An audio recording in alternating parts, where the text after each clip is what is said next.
এ মামুন, শুন এদিকে। জি ভাই। তুই তো আজকে বেতন পাবি, বেতনের পাশাপাশি বোনাসও পাবি। এবার তুই সেল অনেক ভালো করছস, দোকানের বেচা কিনা অনেক ভালো হয়েছে, তোর দুনোটা এবার বেশি দেওয়া হইব। ধন্যবাদ ভাই। ভাবছি একটা নতুন ফোন কিনবো, এবার তাহলে একটা ফোন কিনতে পারবো।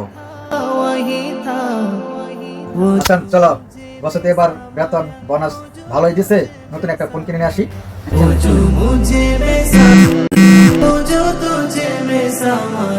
হ্যাঁ মা বলো। আচ্ছা ঠিক আছে। হ্যাঁ বোন বলো।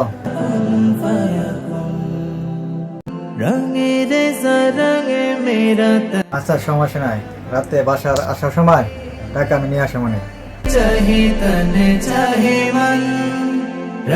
কিরে তুই মোবাইল কিনবি কিন্তু সবটাই না তোর পরিবারে দিতেছ, তুই ফোন কিনবি কিভাবে? ভাই আমি তো পরিবারের বলে ছেলে, এরকম হাজারো শখ মাটি দিতে হয়। সমস্যা নাই, পরের বেতন পাইলে কিনা নেবো। এইভাবে হাজারো পুরুষের শখ হারিয়ে যায় তার পরিবারের কাছে। এইভাবেই বেঁচে থাকুক হাজারো পুরুষের ভালোবাসা।